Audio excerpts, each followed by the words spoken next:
I wanted to hold off talking about Joker until I had actually seen it.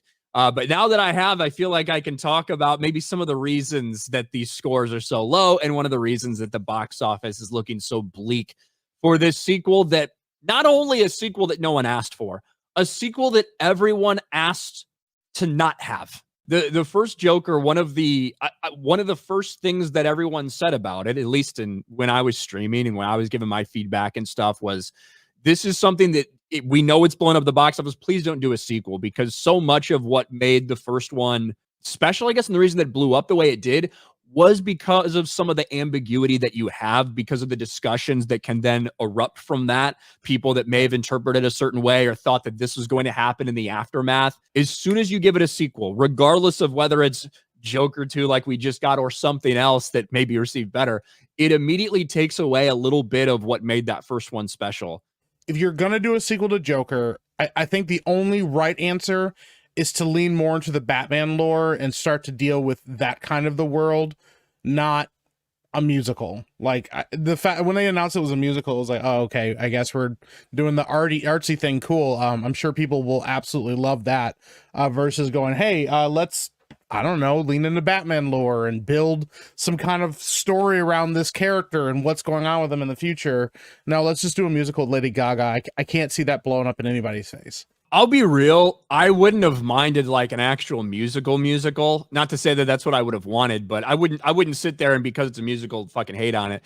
My issue with it is more the way that the music is utilized, because it's not a musical. It's really not. There's a lot of music in it. It's not a musical. The music that's in it, 75% of it, I would say, at least like the big set pieces, are clearly like these kind of hallucination visions that he's having. Whereas, you know, a handful of them do occur like while he's interacting with people. And one of them you can tell, okay, that's obviously not happening, but it's still in the setting where you can think maybe this is in his head, maybe it isn't, stuff like that. But the vast majority of them, they don't really move the story forward. It's just a random musical piece to show you that, hey, this is where his head's at. I'm not somebody who loves musicals, but I'm not someone who hates them either. Like, you give me a good musical and I'll probably enjoy it. But it was like served no real purpose. It's not like they were singing and driving the plot forward. It was just, hey, something happens in a random aside, a fucking like musical number to show you that where Arthur Fleck's head is kind of at. I just think it was poorly utilized. Yeah, we might as well look at how it's doing right now. Now that we finally do have a little bit of a feedback from an audience over here on Rotten Tomatoes. Joker, what do you do? I don't know if I'm saying that right. But Joker 2, 39% critics, 37% audience after the first. Obviously, we had the Monday big IMAX previews. I was finally able to see it last night on like kind of the traditional early Thursday previews. Not looking great right now. And the box office looks even bleaker. Well, this was a headline from Rolling Stone. Joker has a message for fans. Go fuck yourselves. Kudos to this follow-up to the billion-dollar grossing hit for delivering something more than a carbon copy. But who exactly is this musical sequel for? Right now, it went from being projected at $100 million opening domestic. Now it's down to about 50. And I wouldn't be surprised if it continues to fall further and further and further. And the first one had a budget of $55 million, made $1 billion. This one has a budget of somewhere in the realm of $200 million, which means your break-even point is probably going to be somewhere in that $550, $600 million range. And this is not a good start for them.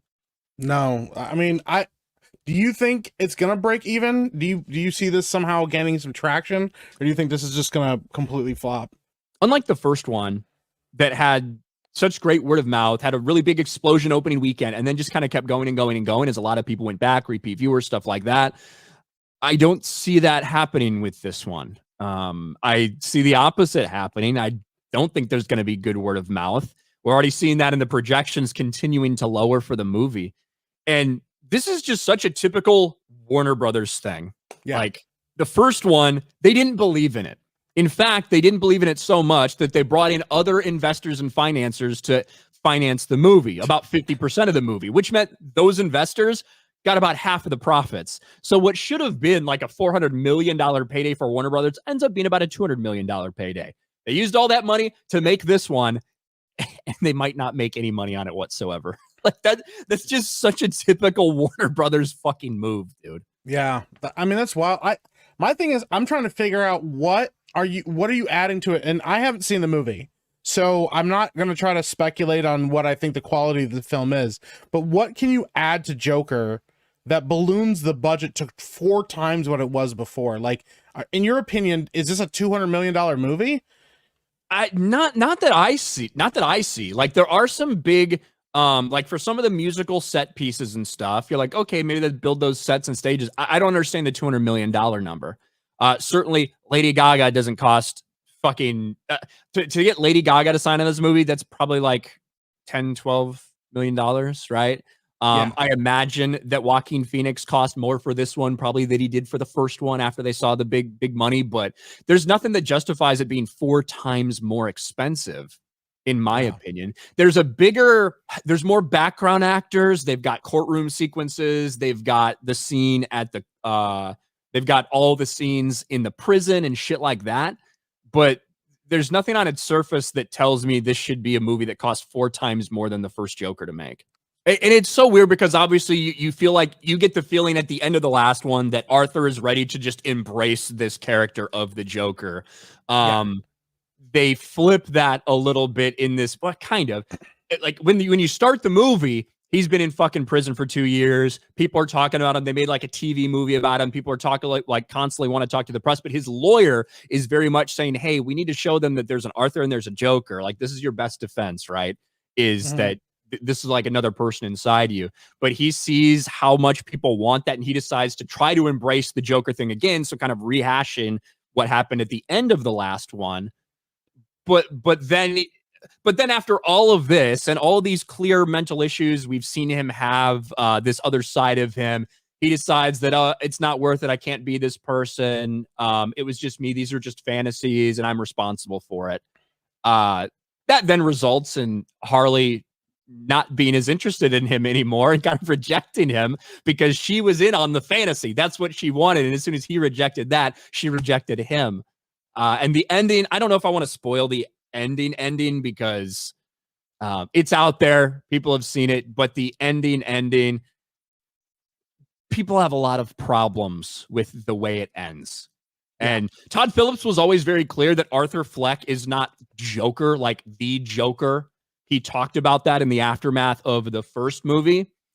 He made that very, very clear in this one, that Arthur Fleck is not the Joker that will go on to be like a Batman villain, but he is the inspiration, and you kind of see that at the end of the movie. One of the reasons the first movie is great because it doesn't have to be a Joker movie. That entire idea could be completely absent from it. The entire little Bruce Wayne stuff that you had in the first one, that could be entirely absent from the movie. And there's still so much stuff to take away, whether it's just somebody that's struggling with mental health or being abused as a child, whether it's this difference that you have between the haves and have-nots, which that's a story that's been told a million different times in a million different ways across all sorts of literature and entertainment, and the frictions that can cause in society.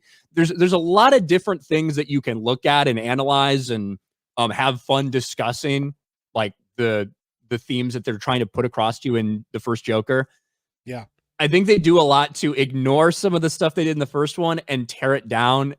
I think it was, I don't know if this is Todd Phillips actually saying fuck you to people who liked the first one, or if it's, hey, we need a way to flip everything on its head just like we did in the first one. So let's do that by tearing down the first one. That'll be like subversive and subverting people's expectations type of thing. I don't know. I don't know what's in his head. If it was actually a fuck you to people that like it, or if it was rather just an effort to subvert that did not go over well. Yeah. I agree with one thing. You can't just make the same movie again. Yeah. Right? No. And that's why they never should have done the sequel to begin with. But I do think there's other things that they could have done with the same people involved. Like you could have Lady Gaga. You could have a couple musical things in it. I think there's a story in there that would be appreciated much better than what they did with this. And maybe maybe you do have some elements of him kind of after being locked up for so long, him kind of reverting back and Harley unlocking that Joker and him truly like getting back and embracing that. But all the fucking musical shit, the fantasies, like the stuff that you don't know whether it's real or not, maybe that could have been in Harley's head instead of in Arthur's head. Shit like that. But I don't know. I think there are ways you could do it better. Like I said, it's weird, man. I mean, the first movie spends so much time building up to, you know, like the iconic staircase sequence where he's dancing down the staircase and he's kind of descending into madness, and you know, him starting a movement in the city and stuff. And like I said, I haven't seen the movie, so I don't know if they really deal with what his effect on the city has been or not. But that to me is like a really interesting concept too, is like, okay, what does Gotham look like now that this guy has completely like taken off the blinders to the fact that, hey, you know what, maybe there's some things that we can do as people. Maybe we can go out there and maybe we can be moved by this, you know, idea of people running around in Joker masks and freaking everybody out because, you know, everybody's inspired by this guy and what he did. I don't know, man.